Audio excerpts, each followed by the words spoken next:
क्या फ़ायदा ऐसी ज़िंदगी का जिसमें अपनी कोई इज्जत ही ना हो। आज ये सोच सोचकर सुगना रोए जा रही थी। सुगना जिसकी शादी अमित से हुई थी, जो कि बड़े घराने का लड़का था, परिवार पैसे वाला था और सुगना मध्यम वर्गीय परिवार से थी। ससुर की सरकारी नौकरी थी। घर में सास देवर ननद थे। सुगना के पिता ने एक विवाह पत्रिका में उसका नाम दर्ज करवाया हुआ था, जिसे देखकर अमित के पिता ने उनसे मिलने की इच्छा जताई थी। सुगना पढ़ी लिखी थी और मुंबई जैसे शहर में नौकरी करती थी, जबकि अमित के पिता राधे मोहन इटावा जैसे जिले में नौकरी करते थे। अमित के बारे में उसके पिता ने बताया था कि उसने आईटीआई किया हुआ है, वो भी मैकेनिकल में, और अपना खुद का काम करता है। सुगना के पिता ने जांच पड़ताल करवाई तो उन्हें सब कुछ ठीक लगा।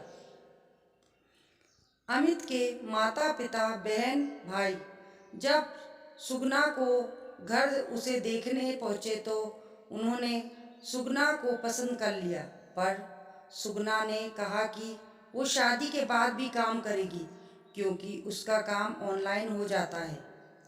तो किसी ने भी ऐतराज नहीं किया। सुगना की शादी हो गई और वो इटावा जैसे छोटे कस्बे में आ गई। हालांकि सुगना की माँ ने कहा भी था कि मुंबई जैसे बड़े शहर में रहने वाली सुगना इटावा में कैसे रह पाएगी, परंतु सुगना के पिता ने बात को वहीं दबा दिया। सुगना के ससुराल में थोड़े दिन तो सब सही रहा, पर जब सुगना ने देखा कि अमित कभी तो पूरा पूरा दिन घर में नहीं रहता और कभी 1-2 घंटे बाहर जाकर फिर घर में आ जाता है, महीना बीतने पर सुगना ने अपने खर्चे के लिए अमित से पैसे मांगे तो उसने कहा कि मम्मी से ले लो।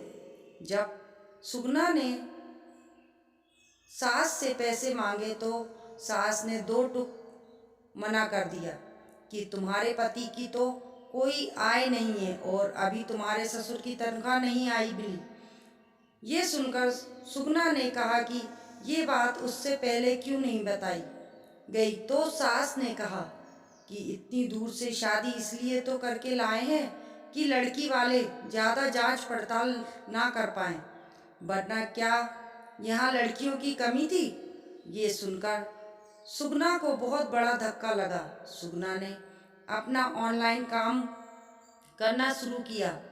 तब उसकी सास और ननद को खलबली मचने लगी, जबकि सुगना घर का पूरा काम निपटा कर ही अपना काम करने बैठती थी।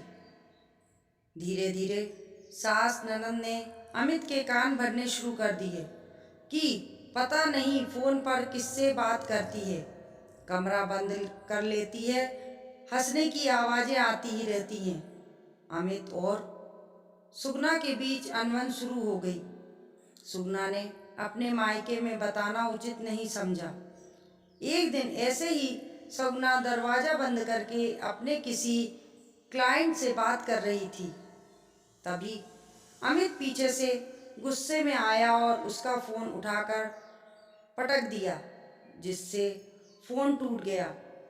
अब सुगना का काम भी बंद हो गया। सुगना के घर से अगर फ़ोन आता तो अमित के फ़ोन पर या घर के लैंडलाइन पर आता। सास या ननद कोई ना कोई उसकी बात सुनने के लिए वहीं बैठी रहती, जिससे वो अपने घर वालों को कुछ बता भी नहीं पाती। सुगना की स्थिति बद से बदतर होती जा रही थी। उसके खाने पहनने का जिम्मा भी सास और ननद ले रखा था। वो अपनी मर्जी से कुछ बना नहीं सकती थी।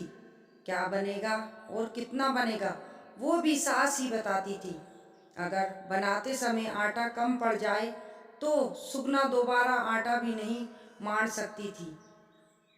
एक रात सुगना अपने घर से भागकर पुलिस थाने चली गई और अपनी स्थिति से अवगत करवाया। वहाँ थाना इंचार्ज ने उसके पिता से बात करवाई। सुगना की शिकायत पर पुलिस वाले उसके घर भी गए। घर वालों ने माफ़ीनामा भी लिख के दिया, पर सुगना अब अपने ससुराल में किसी भी कीमत पर नहीं रहना चाहती थी। मायके आकर सुगना ने एक कंपनी ज्वाइन कर ली और साथ ही एक एनजीओ से भी ज्वाइन कर लिया, जहां वो अपनी सैलरी का कुछ हिस्सा देकर अपने जैसी महिलाओं की मदद करने लगी। उसने उनके लिए सिलाई मशीन की व्यवस्था करवाई। जो महिलाएं सिलाई जानती थी उनसे नए डिज़ाइन के कपड़े सिलवाए कर ऑनलाइन बेचने लगी। आज सगना एक कदम उसकी आत्मनिर्भरता के साथ साथ कई महिलाओं को भी उसकी आत्मनिर्भरता की तरफ बढ़ा रही है। दोस्तों, अगर कहानी अच्छी लगी हो तो आप कमेंट बॉक्स में बताइए और कहानी को लाइक कीजिए और चैनल को सब्सक्राइब कीजिए।